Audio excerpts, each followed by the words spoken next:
자, 김민하 평론가는 코로나 속 자영업자들을 꼽아오셨네요. 그렇습니다. 올해는 좀 이제 마스크를 벗을 수 있을까 이런 생각을 한 적도 있었는데요. 코로나19 다시 장기화되고 있는 것이고 이 상황 자체가 모든 걸 또 압도하고 있는 게 현실입니다. 유행 규모 갈수록 커져서 이제 4차 유행 하루 최대 확진자 7,850명을 기록을 했었고요.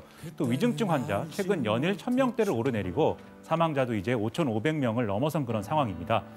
직격탄을 맞은 거는 자영업자, 영세 소상공인들이다 이렇게 볼 수가 있겠는데 지난달에 단계적 일상 회복과 함께 연말 특수를 또 기대를 했었는데 앞서 말씀드렸다시피 위중증 환자 급증 그리고 이에 따른 의료체계 붕괴 위험 이런 것들이 커지면서 결국 일상 회복은 잠시 멈춤에 들어갔습니다. 말 그대로 생존이 위기에 놓인 자영업자들 이제는 집단 행동까지 불사하고 있는 이런 상황이어서 많이 걱정이 됩니다. 네. 근데 오늘 정부 당국은 또 거리 두기 연장 발표를 했습니다. 2주 연장이죠? 네, 말씀하신 대로죠. 지금 이제 우리가 원래 2주만 해서 전문가들은 너무 짧은 거 아니냐. 1월 2일까지. 그런데 이제 수도권, 비수도권 뭐 구분도 없어졌습니다. 식당, 카페는 밤 9시까지. 혹은 뭐 PC방, 극장은 10시까지. 그리고 사람도 4명까지. 인원 제한. 그래서 굉장히 연말 대목 사라졌다고 가슴 아파했는데 문제는 지금 상황이 조금은 떨어지는 듯한 느낌도 있고 감염 재생산 지수는 1 아래로 내려갔다고는 해요. 하지만 지금 더 막아내기 위해서, 이걸 꺾어내기 위해서는 연장이 필요하다는 결정이 오늘 발표되면서 2주가 연장이 돼서 1월 중순까지 가는 상황입니다. 네. 신규 확진자는 좀 줄었습니다만 위중증 환자가 계속 1,000명대를 넘고 맞습니다. 있어서 위험한 상황이긴 합니다. 자영업자들 고통이 너무 심각한데 자영업자 위한 대책 총리 발언으로 듣고 이야기 이어가겠습니다. 정부는 소상공인 자영업자의 아픔을 조금이라도 덜어드리고자 선지급 후 정산 방식으로 손실보상금을 지원해드리기로 했습니다. 이번 거리두기 연장 조치로 인해 올 4분기에 이어 내년 1분기 손실보상도 필요한 상황입니다. 이에 따라서 약 55만 명으로 추산되는 이 대상들로부터 신청을 받아서 우선 500만 원을 우선 지급하고 추후에 보상액이 확정되면 정산하도록 하겠습니다.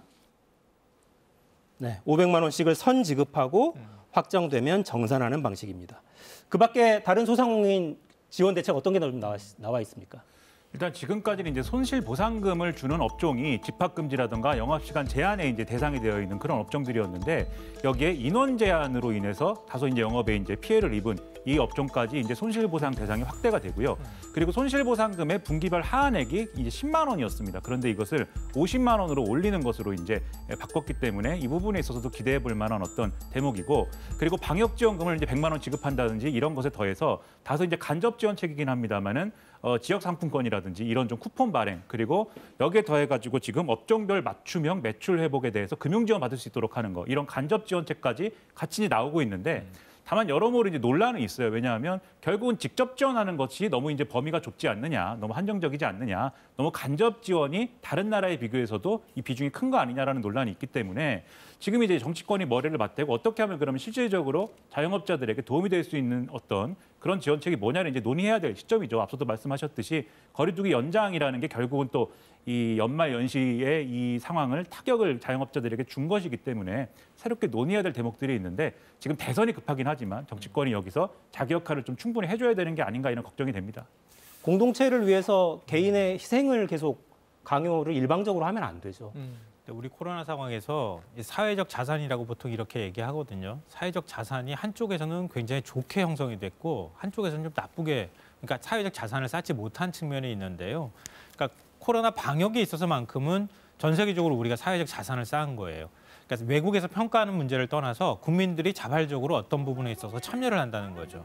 예를 들면은 횡단보도 앞에 아무도 안 보지만 만약에 초록불이 켜져 있으면 그 앞에 그냥 가만히 서서 기다려줄 수 있는 것. 이게 사회적 자산이거든요. 코로나 사회적 거리두기에 있어서도 국민들이 그만큼 잘 참여했기 때문에 그건 누가 완전히 강제하기 때문에 이루어지는 것은 아니거든요. 그 무형의 자산들을 우리가 쌓았다는 거죠. 근데 상대적으로 지원하는 데 있어서의 사회적 자산은 저는 못 쌓았다고 생각해요. 정치적 리더십이 굉장히 중요하거든요. 그러니까 지금 힘든 사람들한테 조금 더 많이 지원하더라도 나중에 우리가 조금씩 나눠서 세금을 더 내는 한이 있더라도 다시 우리가 거둡시다. 부채 그렇게 해서 갚읍시다라고 하는 것을 국민적 공감대를 만들 수 있었다고 하면 그런 데 있어서는 사회적 자산을 굉장히 훌륭하게 쌓을 수 있었는데 그 부분에 대한 사회적 자산을 잘 못 쌓았다는 게 굉장히 아쉬워요. 그러니까 뒤늦게나마 지금이라도 뭐 선지원 이런 얘기가 나오는 것처럼 비록 못 쌓았던 사회적 자산을 조금 더 쌓아나가는 과정을 우리가 밟았으면 좋겠고 그게 앞으로 위기 상황에서 이 사회적 자산이 다시 또 빛을 발할 때가 올 거거든요. 그런 과정들이 앞으로 좀 계속 선순환을 일으켰으면 좋겠습니다. 그러니까 이런 이야기를 하는 거는 실제로 통계가 이렇게 보이기 때문에 그렇습니다. 네. 지난해 소상공인들 영업이익이 마이너스 43.1%. 그러니까 반토막이 났죠. 올해라고 뭐 나아졌을 리가 없는데 그동안 정부가 지원을 해준 내역을 보면 이렇게 돼 있습니다. 한번 보시죠. 새희망 자금 2조 8천억을 지원했고 지역화폐 등 소비 쿠폰 이렇게 21조를 뿌렸어요. 이건 전 국민에게 뿌린 거죠. 그리고 저금리 대출을 18조로 해줬습니다. 따지면 굉장히 큰 돈이긴 한데 직접 소상공인들 그 어려운 분들에게 직접 지급이 된 건 2조 8천억밖에 안 되는 겁니다. 네, 맞습니다. 그게 온기가 갈 수가 없어요, 이분들한테. 그렇죠. 너무나 어려운데. 그러니까 지금 고통스러운 거고 뭐 미국의 5분의 1, 일본의 2분의 1밖에 지원이 안 됐다. 그러니까 지금 다른 쪽도 다른 나라도 다 힘들다 그래요. 그런데 문제는 우리나라는 그거에 훨씬 못 미치는 지원을 하고 버티라고 하니 결국은 적자, 매출 구조에서 신음하고 있는 소상공인들이 너무나 많습니다. 안타깝습니다. 네. 자, 이렇게 어려운 상황에서도 서로 돕고 돕는 따뜻한 이웃들 이야기가 그나마 우리를 버티게 했습니다. 자, 피자 가게 이런 거 있었죠. 감동받으실 거요. 인천의 피자 가게인데 돈줄을 내주자. 좋은 의미입니다. 선행을 한 이 피자 가게 사장님한테 주문이 쇄도한 거예요. 이 사장님은 무슨 일을 했느냐면 7살 딸아이를 키우는 한부모 아빠가 우리 딸아이 생일입니다. 피자 한 판 주문합니다. 하지만 돈은 못 드려요. 기초생활급여가 20일에 나오면 결제해드릴게요.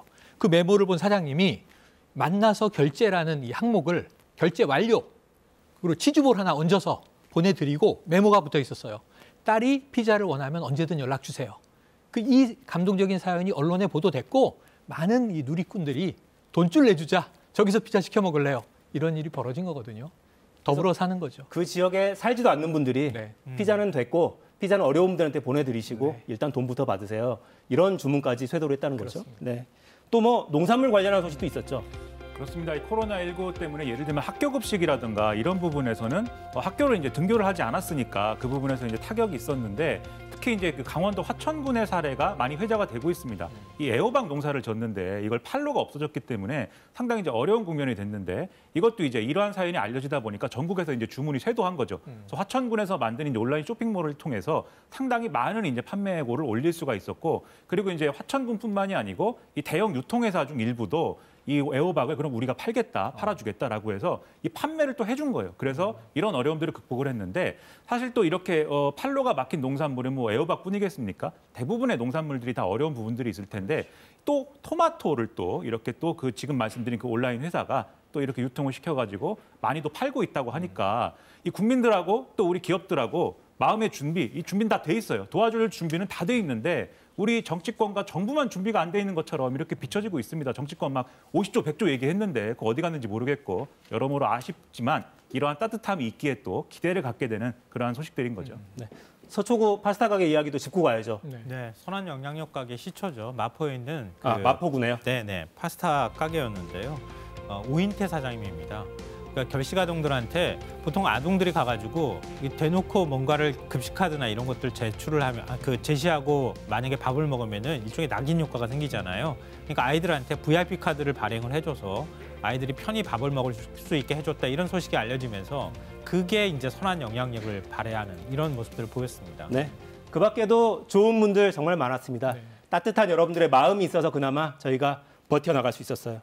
자, 올 한 해도 사사건건 사랑해주신 시청자 여러분 정말 감사합니다. 내년에도 함께 해주시고요. 세 분 올해 정말 고생 많으셨어요. 내년에 또 기대하겠습니다. 네. 감사합니다. 고맙습니다. 네, 새해에도 4시엔 뭐다? 사사건건입니다.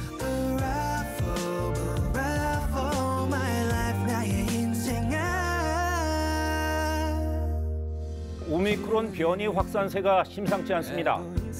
위중증 환자가 1,000명을 넘어서 안심할 수는 없는 상황입니다.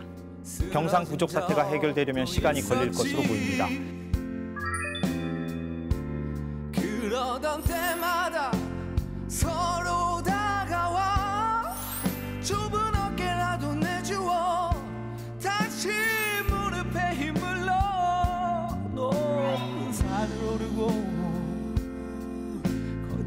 강을 건너고 깊은 골짜기를 넘어서 생의 끝자락이 닿을 곳으로